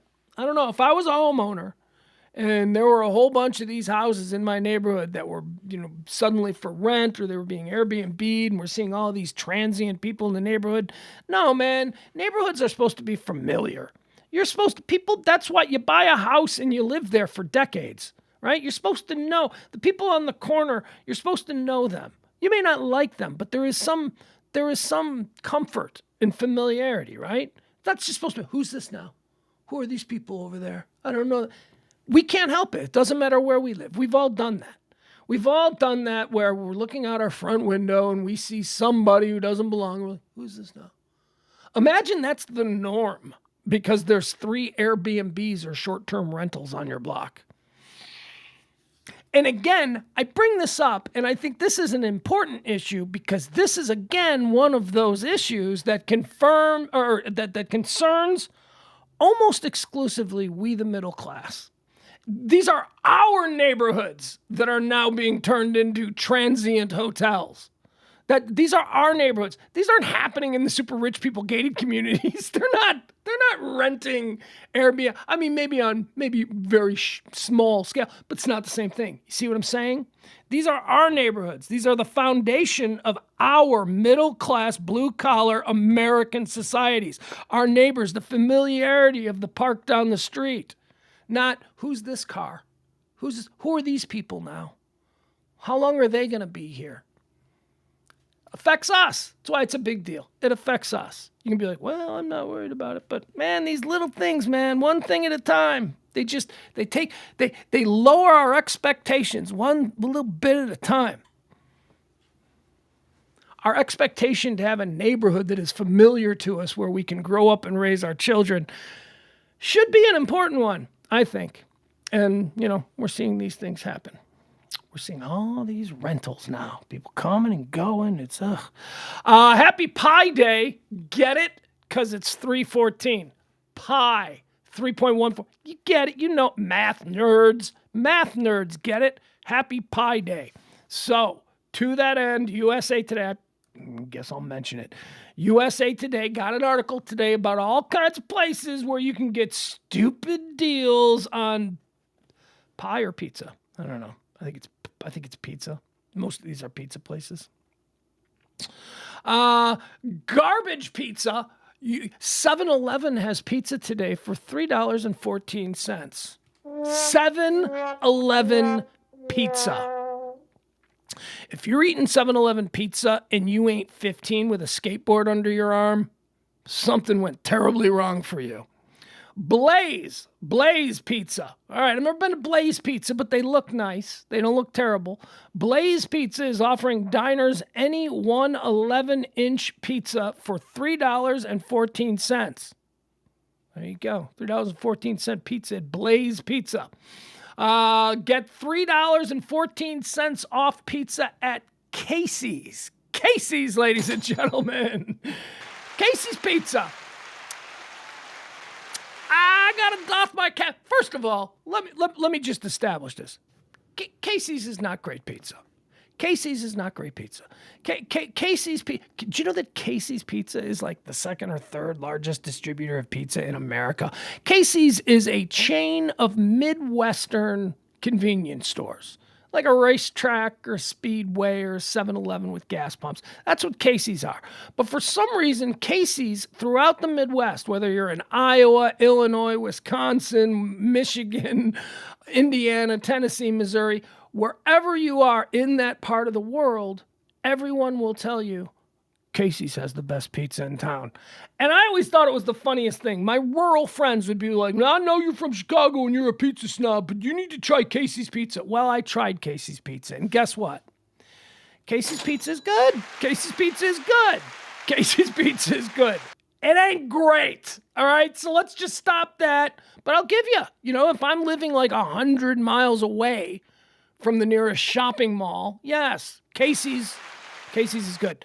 Casey's is offering $3.14 off pizza. Visit Casey's on Pi Day and take $3.14 off any large pizza. There you go. CiCi's has dine-in and takeout deals. If you dine in at CiCi's today, you can get $3.14 off an adult buffet and a kids combo for $3.14. Jets Pizza. I don't think we have Jets Pizza here in Texas. Do we have Jets in pizza? Do we have Jets in Texas? I don't know. Jets is Detroit style. Jets is, in my opinion, the best of the Detroit styles. The Detroit styles being Domino's, Little Caesars, Jets. It's a style of pizza. It's a square pizza. It's a little bit different, a little more doughy. Subtle differences, but a Detroit pizza. I'm not a big fan of Detroit pizza, but Jets is, of the Detroit pizzas, I think the finest. Marco's Pizza. I don't know what Marco's Pizza is, but they got one topping medium pizza for $3.14. That's pretty good.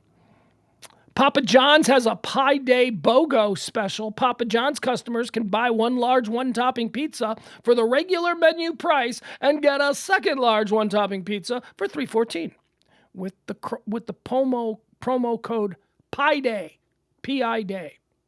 There you go. None of you are getting any of those deals. You're not interested in that shit. I know you're not. Let's see here. What else do we have? NFL free agency. Oh my God. Oh, the window, the negotiation window and the agreement to terms and all that stuff is happening. How exciting. So what have the Cowboys done? Have the Cowboys given up on Odell Beckham Jr.? Because it seems, at least the rumors today, Brandon Cooks could be in the hopper to be coming to Dallas. Brandon Cooks, a Dallas Cowboy. How exciting. No news yet on Aaron Rodgers, although that could change because in the next few minutes we're going to jump on Twitter and we're going to see what's been happening since we started doing the show today. And it's possible that something broke with Aaron Rodgers, although I don't know. The new league year starts tomorrow, Wednesday at 3 p.m. Eastern time, or 4 p.m. Eastern time, 3 p.m. Central time. So that's when all of these, everything, the new league, I don't need to explain it to you. Nobody wants me to explain how free agency and the new league year all work, but whatever. Suffice it to say, we are in a very interesting time for NFL football and player movements and new players being acquired and all kinds of good stuff. I'm very happy with what my Chicago Bears have been doing. Oh, my God. As a matter of fact, I can't wait to sign off here and just hit refresh on Chicago Bears on Google. Over and over again, just refresh. Just waiting to see whatever the next acquisition is that we got. Drew Barrymore is trending. We're going to watch another thing here. We watched the Michael Irvin thing. We're going to watch something else here because this is one of the reasons that we were late today. I started to watch this, and I'm like, I can't watch this whole thing. You know what? We'll save it for the end of the show, and this will be like a bonus segment. We'll just watch this. So, Drew Barrymore is trending. Now, I don't know how many of you have really hard and fast opinions on Drew Barrymore.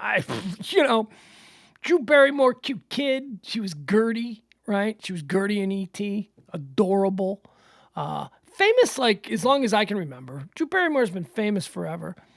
She was able to transition between a child star and adulthood. She did the thing. There's a playbook. If you're a child star at 20, you have to have like a crazy sex scene in a movie where you show boob. And that gets people talking. Did you see she's all grown up? That's, you got to tap into that. That's a thing. She did that. Then she did more mainstream movies. She had great success. She was an A-list actress. Absolutely. Charlie's Angels era. Absolutely. The Wedding Singer era. She was an A-list actress. Okay, so Drew Barrymore did fine. I don't have any real hot takes on her. I used to say that I thought, okay, so Drew Barrymore to me, like I'm not physically attracted to her. And people were like, Drew Barrymore's so hot. And I'm like, I'm not physically attracted to her. I don't find her. I mean, I couldn't do better. I mean, I'm not saying like, what I'm saying is a fantasy. Okay, I'm comparing her to Heather Locklear or whatever year it is that we're doing this comparison. So I was never really, I had friends who were crazy about Drew Barrymore. So anyway, I don't know. She works. She's a viable celebrity in Hollywood. You might say she's a little past her prime, but whatever. She's nearing 50 years old. She's Drew Barrymore. She's not like little Gertie anymore. I guess she's got a TV show. I didn't know she had a TV show. I have no idea. Here's what I do know about Drew Barrymore. Basically, her whole life, she's just been like a little flibberty-gibbet. She's just been like a little sprite. Like a little fairy. A little fairy. That's what she is. Drew Barrymore is a little fairy with little fairy wings, and she's just like, she's like, everything is beautiful and everything is lovely. It seemed like she was always on ecstasy, and she probably was. A lot of those like interviews that shaped the brand of Drew Barrymore, she probably conducted half of those between 1995 and 2003 while just skying on ecstasy. Because that was her whole brand. I just want hugs and I just want to tell people I love them. That was her whole thing. So that's nice. Objectively, that's nice. So whatever. I don't know if I could be around that all the time, but objectively, it's nice. It's not a bad thing. The worst thing you can say about Drew Barrymore is that, she's a little too much with the nice. That's fine. Is she political? I'm trying to think if she's political or not. I don't think so, right? Drew Barrymore's never been political. All right, so she's trending, and she's taking a beating. She's taking a beating today because apparently she's got a TV show, which I didn't know. This is like the greatest. Her taking a beating is like the greatest promotion for the Drew Barrymore TV show ever because I didn't know there was a Drew Barrymore TV show. Apparently there is. So here's the situation. She's taking a beating because people are saying that she was being too nice to a guest that she had on her show. All right, first of all, when you're a host, you're supposed to be nice to your guests. That's just, you have invited them. They are giving you their time. There should be some unspoken level of appreciation for that. So you're supposed to be nice to your guests. Oh, I know. We all grew up with shock jocks, man. We're just going to be a dick to everybody. No, you're supposed to be nice to your guests. That's how a civilized society runs. So Drew Barrymore is nice to her guests. She's also Drew Barrymore, which on top of, you having to be nice to your guests, she's also just really nice. So I don't know. But apparently, so here's the deal. Let's watch this. Let's watch this interview. Hold on. Let me get rid of this first.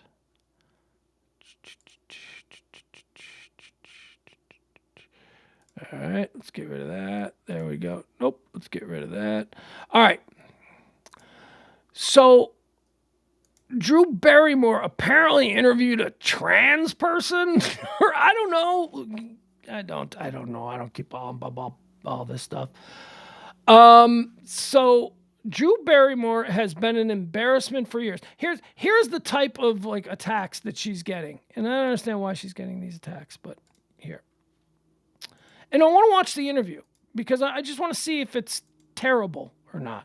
All right, so we see here. There's the trans person that she's interviewing.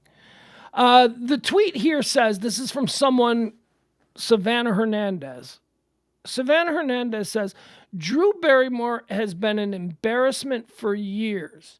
Now she's kneeling to the man that is making a mockery of the entire female gender. Incredible. Well, I think you're placing a little too much on this one individual trans person. I don't know if this one, there's a few more trans people out there. Are they doing nothing to mock the entire female gender, or is it all on this one? Because she seems to be, Savannah Hernandez, seems to be very focused on. So anyway, look, this is, there's a whole lot of this stuff.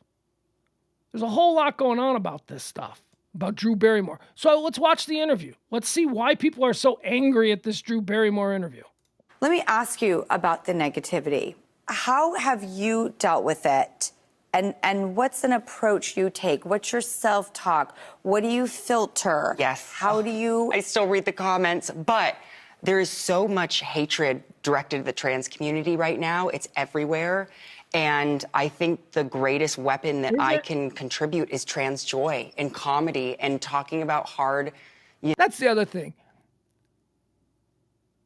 Is it everywhere? Is hatred towards the trans community everywhere? I mean, I recognize that it's dangerous. It is certainly dangerous because people are ginned up. But is it everywhere? I mean, most of the people that I know don't give a shit. Most of the people that I know do not have anger for the trans community. Now, there are some people, and we see them. If you're online, you see these people. Some people have real anger and hatred. But those people are broken. Those people are weirdos, okay? Most people don't give a fuck. Most people are just like, whatever, just do your thing. Just stay away from me. I don't need to be your friend. You don't need to be my friend. We don't have anything in common anyway. I mean, look, first and foremost, you dress up like a woman. We don't have much in common. We don't have to be friends. You do have to be respectful. So, I mean, I think that's something that kind of, I am all for supporting people and any choices that they make. But this whole, we're getting beat over the head like this is the most important issue in the world right now. And it's not, because I don't know if you know this or not, but the banking institutions are all failing. That seems to be kind of important. Subjects and really intricate moments of a transition and try to let everybody in to see that, I'm not a monster. I'm not somebody that, is trying to do anything but be myself and be happy. All right, whatever. I don't give a shit. We're all trying to be ourselves. Thank you, everybody, for that support. How do you stay on your own path? Where do you draw boundaries? Where do you find the strength? Nope. All right, to never mind, guys. keep being? I just don't care. I was interested in why Drew Barrymore was getting dragged so much, but I can't watch that. I'm not interested in watching that. I don't. And that's all a part of how I am able to go about the world as it exists and just kind of be whatever happens next. Because I don't gin myself up, forcing myself to experience things that confuse me, that upset me. It does. The whole transgender thing does confuse me. But as I said yesterday, I hope you'll understand that I think it's appropriate to be confused by it, because when you come from a position of, and is it my fault that I come from a position of two genders? Is it my fault that I was raised and do believe myself that there are two biological genders, male and female? That is not to say that I discount that there could be something else going on that causes certain people to be different or deviate from what I believe to be the two static genders, male and female. Of course that can happen. Of course those people are out there. And those people are not bad people. Those people are not, disposable people. So should they begin to feel, as citizens, as any group of citizens of the United States of America should feel comfortable in doing, if they feel like they're being targeted needlessly or unnecessarily, then they should feel comfortable being able to stand up and say, you know what, we are people too. That's America. I don't know. I'm trying to think. This feels, the trans issue in this country feels to me manufactured. It feels like it was intentionally stoked as just the most basic way to divide us. There's only men and women. No, there's not. See, that's like the most basic ground floor way to divide us. I think as long as you just care about other people, as long as you just cool to people, and you don't look. I mean, look, I want to live in a world where someone walks up to me and they have a funny haircut, where I can make fun of their haircut and it not turn into a war, right? That's the world I came from. If someone comes up to me, so we're all encouraged to embrace the things that make us different, right? So I guess, does that mean the rest of us are expected to, at that point, ignore all of the things that obviously make you different? Do you know what I mean? Like, just be you. If you want to identify as a woman and you're a boy, just be you. Yes, just be you. But at that point, I mean, because we've acknowledged that they're being different, because we're telling them to just be you. Don't feel constricted by whatever, so just be you. So when they are just being them, the rest of us, we're expected to just overlook. Like, we can't notice that that's different. I don't know. It's very complicated. And the problem is that not every bit of curiosity, not every question, not every, I don't get that, is hostile. It's just not. I mean, it's not from me. I got a lot of questions about everybody. Hey, I always said, whenever I see somebody and they got something obviously wrong with them, good example is a kid I knew in college. He was missing an arm. I met him within the first 30 seconds of meeting him. I asked him what the deal is with his arm. Right? I'm not being mean. How dare you mention his arm? He doesn't have an arm. He knows we notice. He's not pretending he has an arm. He knows he doesn't have it. Nice to meet you. Hey, what happened to your arm? Here's what I recognized very early on. People will talk about this shit with you. It doesn't have to be a screaming match. I don't know. But nowadays I go, oh, hey, how are you, man? Nice to meet you. Hey, what happened to your arm? I mean, would he feel comfortable going, how dare you confront me with my tragedy? No, dude, just tell me about the arm. Oh, yeah, it was really cool, man. I was chasing trains as a 13-year-old and I tripped and got run over. That's always the best story that they got. However, whatever. Hey, man, why are you in a wheelchair?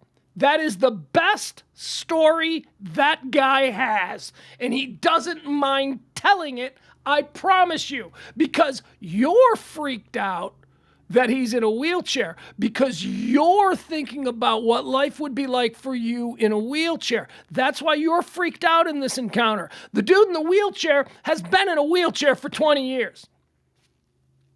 He's not freaked out by it. It is his everyday thing, and he's got a story. I told you about another guy I knew. Well, it was the same guy with the arm that I used to tell his story. He had a stroke as a baby, I guess, and like half of his body was like stroke stricken. Anyway, they had to remove his arm. But he loved the arm story. I mean, all through college. I mean, it depends on who you met. If you want to say, hey, Brian, what happened to Brian's arm? If you asked 5 people what happened to Brian's arm, 5 people would give you 5 different stories. All told by Brian. It was the best story he had, and he used to change it up, and, sometimes whatever. So the idea that we're looking to have conversations with trans people, okay? I don't think there's anything necessarily bad about that. Drew Barrymore seems to have tried to have a conversation with trans person. People didn't like how it went, and so they dragged her for it. But we got that.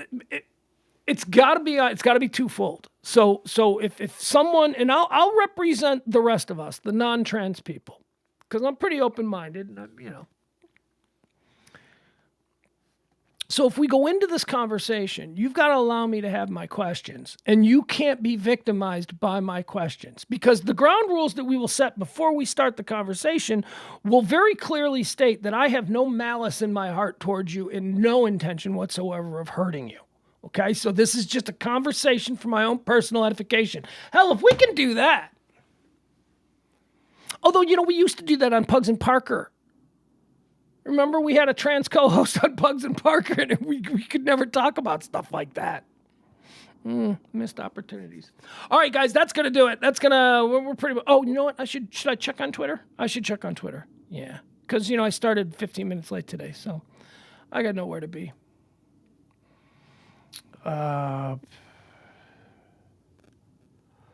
Let's see here. Let's see what's trending. What? Lindsay Lohan's trending. That can only be fun. Let's see, why is Lindsay Lohan trending?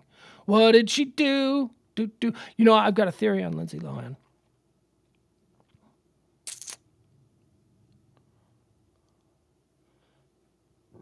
Was Lindsay Lohan having a baby? Yeah, Lindsay Lohan is pregnant and expecting her first child. I got a Lindsay Lohan hot take for you. Yeah, you might enjoy this. Lindsay Lohan will be back, you guys. Lindsay Lohan will be back. I know that it seems like Lindsay Lohan I'm telling you, if you could buy stock in somebody, buy a little stock in Lindsay Lohan, because I could totally see like a 55-year-old Lindsay Lohan winning an Oscar for some. Lindsay Lohan is undeniably talented. I know we dismiss her because of all of her hijinks and all of that stuff, but Lindsay Lohan has never really. So Britney, the knock on her was always, well, she's just a Pop-Tart and they created her. She was running around with Paris Hilton. Paris Hilton's just a socialite. I'm trying to think of who else. Lindsay Lohan was the one with real talent. Lindsay Lohan is a tremendously charismatic young actress. She was great. I mean, come on, man. Mean Girls? Lindsay Lohan had legit talent. And Lindsay Lohan could sing. She can dance. She's a writer. People don't know that Lindsay Lohan writes. So the reason I say all this is because when she started to fall into her decline, when she became the punchline that Lindsay Lohan would become, I always said, wow, that's a real waste. Because everybody before she started embarrassing herself, everybody was like, this girl's a real talent. This girl is a real talent. So here's what I think. I think that she's going to we're going to start seeing her in small parts, like popping up places like, oh my God, that's Lindsay Lohan. Oh my God, how old is she? Oh, she looks so different. We're going to start seeing that. She's going to win an Oscar at 55. I promise you. You'll see. Lindsay Lohan will be back. Oh, I'm crazy? None of you thought Robert Downey Jr. would be back. Not a one of you. Robert Downey Jr. was in prison. Robert Downey Jr. got fucked up, broke into a house, climbed into bed with a child, and got arrested for it.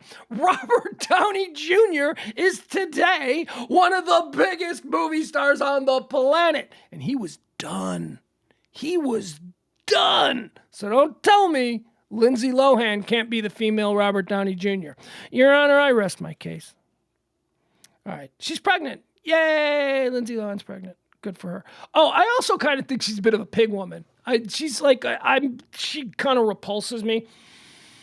While physically, I find her to be a very pretty woman. She's pretty. She's got Parker. That's Parker's total thing. Real pasty face. Parker, who I do Pugs and Parker with at 9:00. Parker loves red hair and pasty face. But that's not really my thing.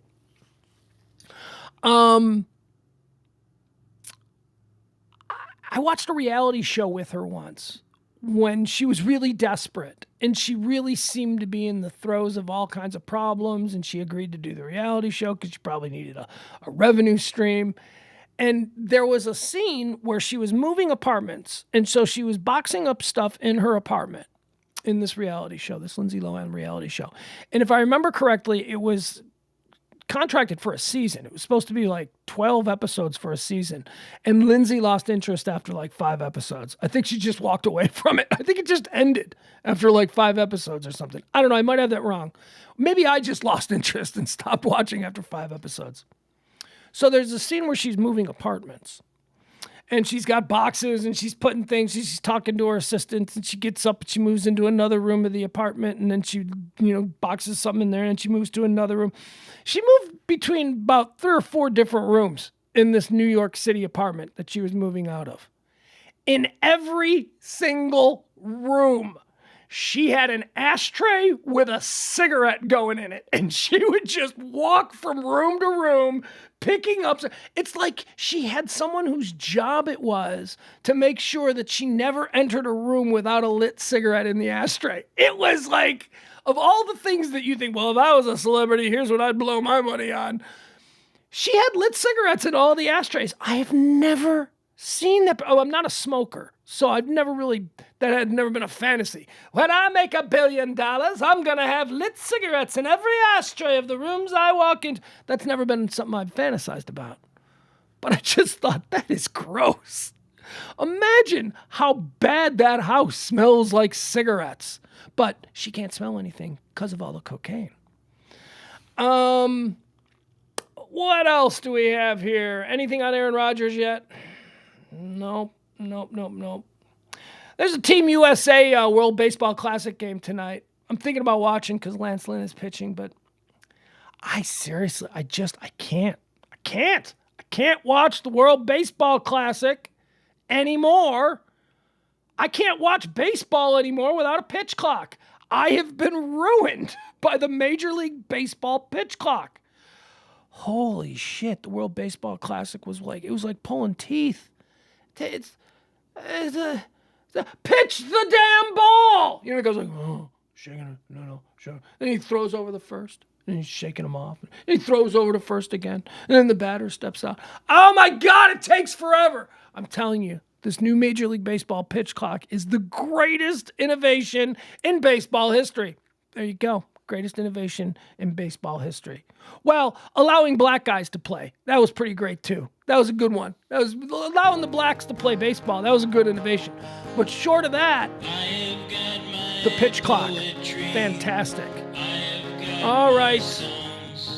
We're done. I'm through with you people. I do love you though. I enjoy doing this every day. Thank you so much. Jeff Ballard. All right, hold on. Yeah, I got a little time. I got stuff to do here. What is Jeff Ballard saying? Hold on.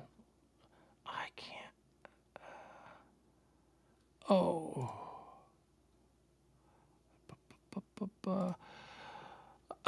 Jeff says, Robert Downey Jr. banked off the MCU. He doesn't need to do anything else, Adam. Well, besides Tropic Thunder 2, that would be great. Yes, it would. Well, Jeff and Adam, are they fighting about stuff? What are they fighting about? Ross Rubio, watch for that Tatum O'Neal comeback. Wouldn't that be great? Let me tell you something, Ross Rubio. Tatum O'Neal kind of had a comeback. It was like 15 years ago at this point, but still. She was on, do you remember the show on FX, Rescue Me? Like Tatum O'Neal. She hadn't done anything since like 1986 when Hollywood replaced her with Jennifer Grey. Oh yeah, they did. They replaced Jennifer Grey and Tatum O'Neal. Look at 1984. Look at Jennifer Grey and look at Tatum O'Neal and tell me they aren't the same person. Or at the very least, tell me Hollywood didn't go, hey Tatum, we're just going to cast this new girl, Jennifer Grey and everything, and people are going to think she's you. Anyway. I love Tatum O'Neal. Tatum O'Neal was on Rescue Me like 15 years ago after not having done anything since being replaced by Jennifer Grey. And I remember seeing her. She played Maggie Donovan, Maggie, whatever. Kevin Leary's sister. She was hot. Tatum O'Neal as like a 50-year-old woman, 45, 50-year-old woman. I don't know how old she was when she was doing that. She was probably in her mid-40s now that I think about it. Man, she was a sexy woman. Hot. What else do we got here? Barney Styles says that Lohan should have done a nude scene and she could be Drew Barrymore. Dude, I'm pretty sure Lindsay Lohan's done a whole bunch of nude scenes. I'm pretty sure you can find some Lindsay Lohan stuff out there if you're looking. There's I feel like I've seen a lot of Lindsay Lohan. Didn't she do Playboy? Didn't Lindsay Lohan do Playboy? I don't know, man. Desperate 23-year-olds. They'll do a lot. Ross says they tried to replace Jennifer Grey with Jennifer Grey in the 90s. Did they? Yeah. Let's see. That's right. It is. I'm sorry. Thank you, Leslie. It's Dennis Leary. Now, who did I say? Kevin Leary? He's one of the Shark Tank guys. All right, that means I gotta go. Stupid Shark Tank guy. What am I? Such a moron.